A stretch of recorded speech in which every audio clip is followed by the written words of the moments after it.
On the other side of this heavy door, they might be wondering if I've completely lost my wits. I imagine they're quite unsettled, but I can't hear their concerns, nor am I seeking their approval. Facing the trio of anxious people beyond the door, I flashed a cheerful grin, waved, and called out, "Good luck making your way back safely." My name is Karen, a 32-year-old and recent newlywed. My husband and I celebrated our first anniversary not long ago, and we haven't started a family yet. Back when I was single, my favorite pastime was to embark on solo day trips by train during my free days.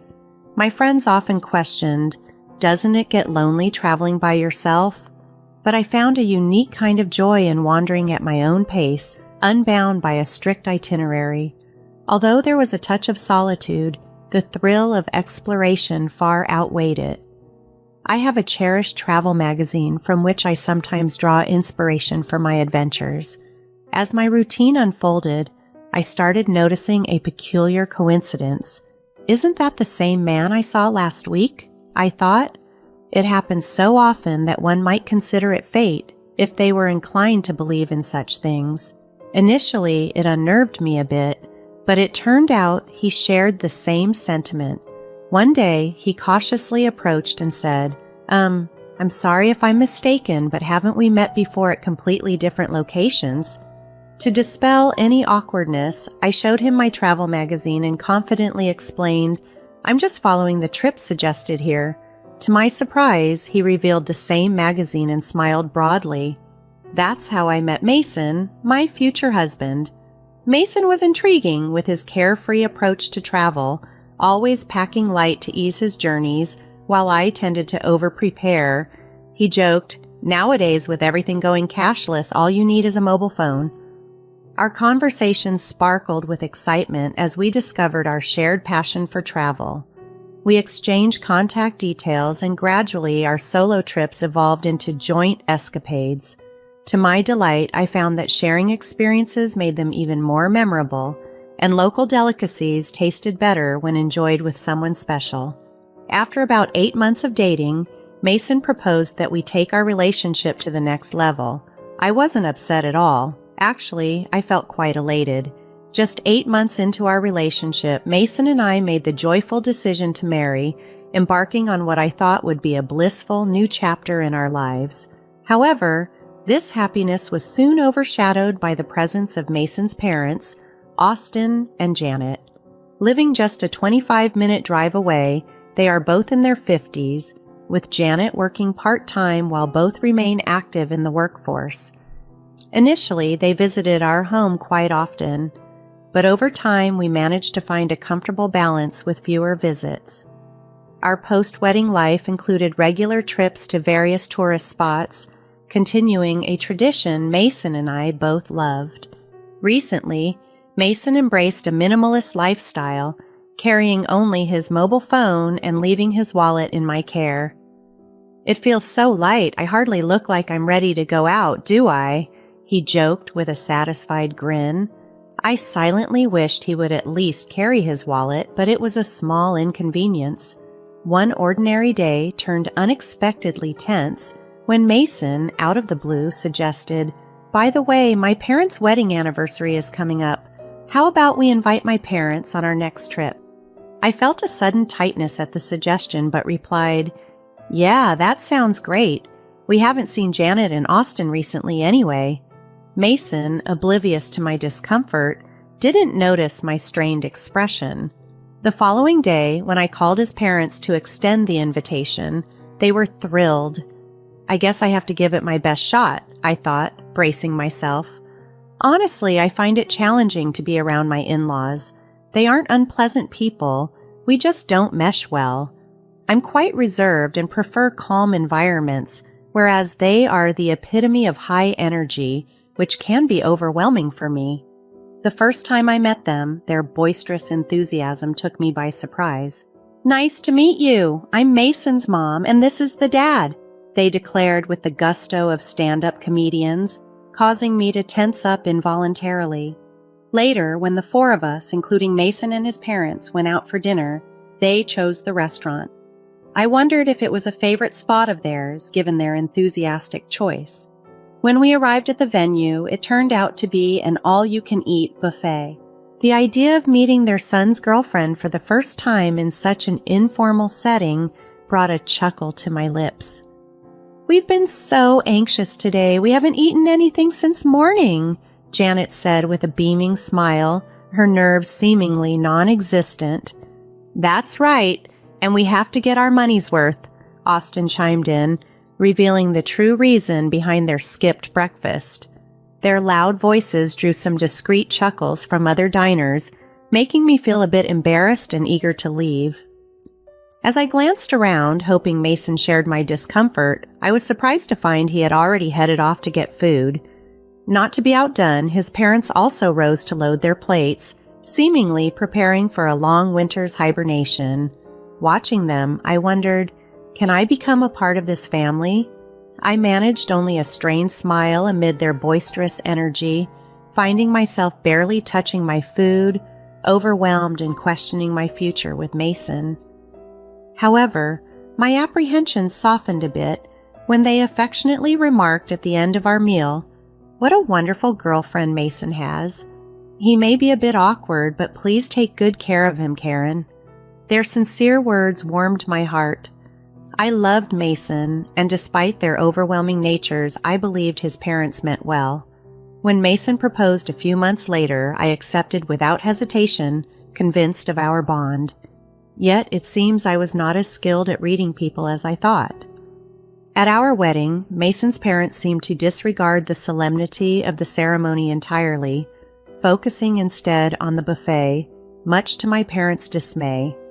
Mason's brother Brian appeared to be the only one who sensed the awkwardness. Apologizing for their behavior, he confessed, "I'm sorry my parents showed such an embarrassing side. It's really shameful. I learned from my parents that Brian, who lives alone, has a somewhat strained relationship with his parents. They once complained, 'That boy is always so noisy with his complaints.' Just recently, he had boasted about buying several eggs despite a one-per-person limit to which I had scolded him. Annoyed, he retorted, 'Don't you feel guilty about benefiting yourself at the expense of others?' Hearing this story, I realized the complexities of our new family dynamics. I found myself wondering, isn't that a fair point? What's wrong with expecting a little consideration? My thoughts stemmed from a recent visit by my in-laws, Janet and Austin, to our new home. They arrived empty-handed, which was no issue, but soon they began rummaging through our shelves. "Isn't this the snack they're advertising on TV? I've been dying to try it. Oh, and this one, too." They treated my carefully chosen snacks as though they were on a scavenger hunt. Mason, ever so nonchalant, told them, "If you want them, take them home. That's fine, right, Karen?" I wanted to express my frustration right then and there, but all I managed was a forced smile. It was becoming clear. My in-laws were quite the moochers. Their constant, "I want this, give me that," was wearing me down. In the early days of our marriage, they visited weekly, each visit leaving me more on edge.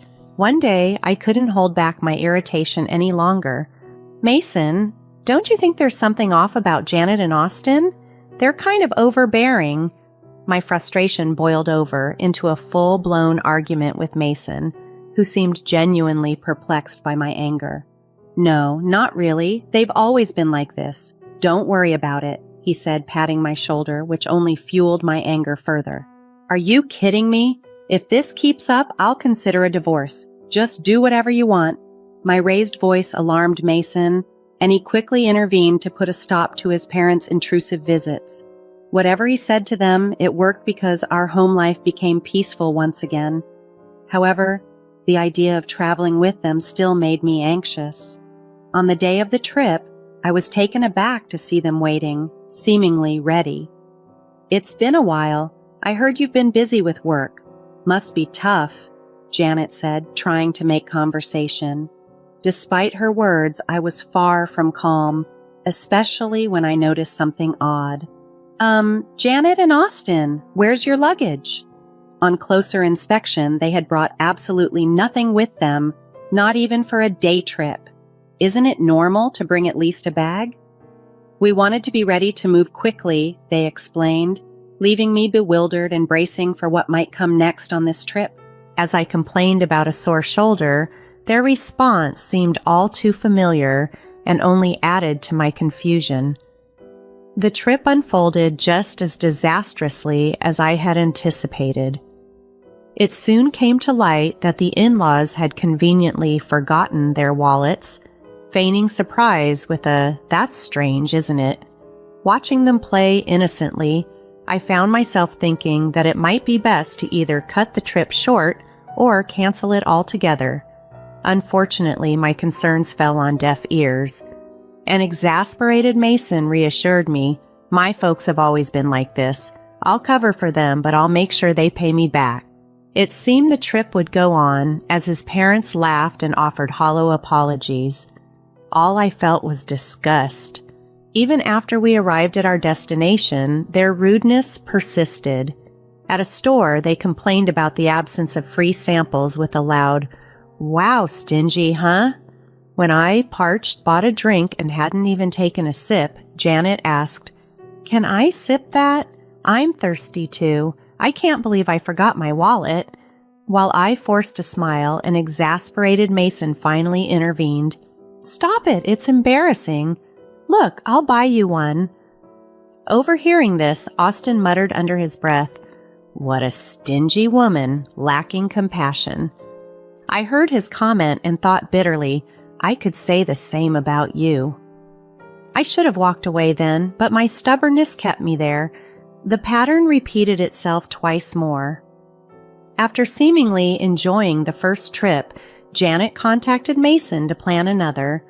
When I saw them at the station platform again, a chill ran down my spine. This time they remembered their wallets, but when it came time to pay, Austin exclaimed, "Oh no, this is the wallet I used before I rushed out in such a hurry." Their blatant lie was something only Mason seemed willing to believe. On the third trip, they forgot their wallets again. By then it was evident that their forgetfulness was intentional.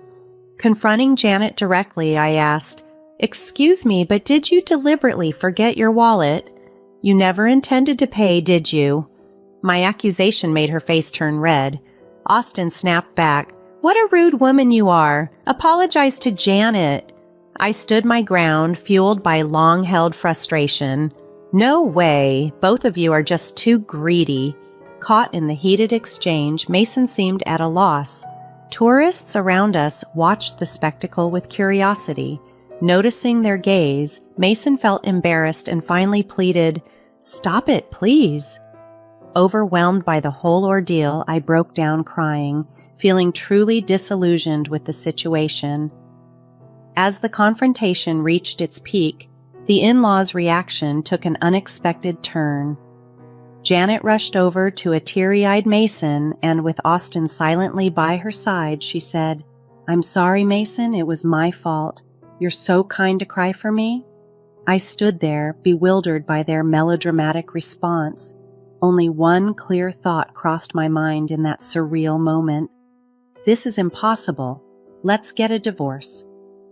That was all I could think as I watched the tears roll down Mason's cheeks. The in-laws, perhaps sensing the gravity of the situation, lost their previously combative demeanor. "Karen, we know we're often in the wrong. It's Mason's money, but still we've taken advantage of him," they admitted. They repeated, "It's Mason's money after all." Their repetition, dripping with a tone that felt like sarcasm, revealed no genuine remorse. It confirmed what I had suspected. Their forgetfulness with wallets was intentional. Janet carelessly referred to it as Mason's money, but what she overlooked was that Mason and I both contributed to our finances. His salary was only slightly higher than mine, making our actual incomes nearly equal. Recently, every outing with the in-laws ended with them wanting something. "I want to buy this too, maybe some gifts for the neighbors as well. What's that? Looks tasty. Hey, Mason, buy that for me." Their endless demands had led to shockingly high bills on Mason's credit card, and we had been living mostly on my salary for the past few months. At the time of our marriage, I viewed our finances as shared, believing in spending within our means and not burdening each other. What infuriated me the most was Mason's cashless reliance. At our travel destination, he suddenly exclaimed, "What? Only cash here?" He called me over and pulled his nearly empty wallet from my bag, containing just a few coins. "No, I messed up. You know I don't carry cash," he said without any malice. This still angered me, especially considering that I always paid for my expenses. Yet the in-laws probably thought I was freeloading off Mason's income and merely complaining. We split our living expenses, so their accusations were not just unfounded but deeply unpleasant. Watching Mason cry and Austin consoling him, I had a moment of introspection. I was wrong too. Sorry for being presumptuous, I finally said, deciding to diffuse the tension. You guys go ahead on the train. I'll buy some drinks. This decision, though reluctant, was my attempt to restore some peace, at least temporarily. With a serene smile, I watched as Mason and the in-laws boarded the train, their expressions shifting from happiness to panic when they realized I wasn't following. Mason sensed something amiss and texted, "Karen, are you coming? The train is about to leave." As the train doors began to close, I could see the panic etched on Mason's face. He seemed to be shouting something, but I was busy replying to his message. "I'm divorcing you. If your parents are so important, live happily with them. Goodbye."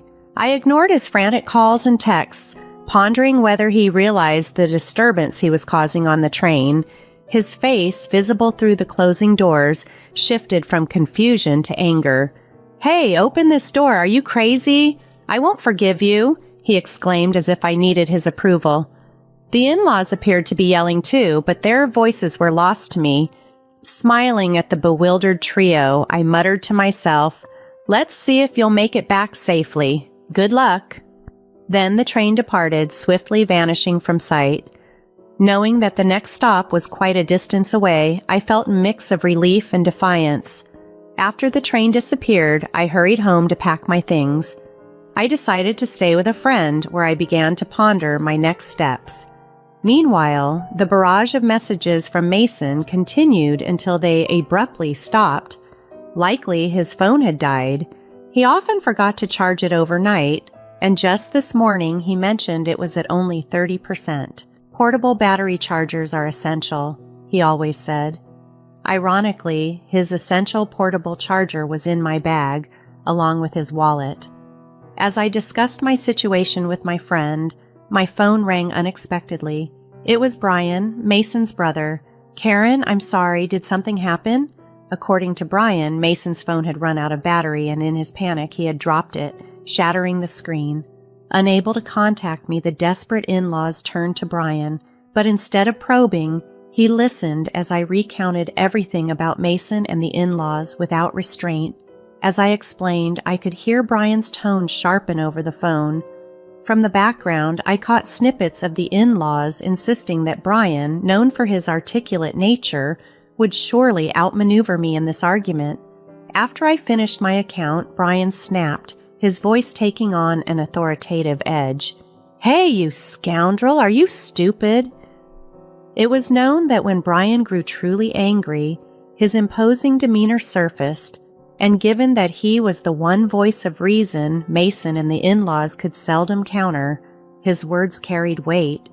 When Brian reached that point of anger, the in-laws' loud bickering could be heard in the background. I chose that moment to quietly end the call. Although Mason was initially unsettled by the idea of divorce, my firm stance, communicated through a lawyer, led him to reluctantly accept the separation. Brian later confided that the in-laws had a notorious reputation, disliked not only by neighbors but also by those they had known in school. When Mason moved back to his parents' house, he quickly became the subject of local gossip, and now all three of them seldom ventured outside. Mason's colleagues, unsure how to address the rapid divorce, began to treat him cautiously as if he were a sensitive topic. Brian, finding some humor in the situation, shared that the in-laws were infamous even at the local supermarket for their shameless antics, such as demanding discounts on nearly expired items. or asking for freebies due to minor damages. Brian expressed his long-standing embarrassment and disdain for his parents' behavior. It became apparent that the in-laws' actions were influenced by their gambling addiction, often skimping on household expenses, which explained their constant search for bargains and seemingly perpetual hunger. When people ask me about the reason for my divorce, I simply mention it was a fundamental difference in values. To tolerate such behavior would require an extraordinarily broad-minded person, something I realized I could not be. Since the divorce, I've continued my work and even taken on a side job as a freelance writer, inspired by the success of my travel blog, which caught the attention of a publisher. My passion for travel has seamlessly blended with my new writing assignments. Traveling solo seems to suit me best now. Last month, my writing earned me a decent income, enabling me to plan a vacation to a distant resort for some much-needed relaxation. At just 32 years old, I feel like my life is truly just beginning, filled with new possibilities and free from the turmoil that once clouded my happiness.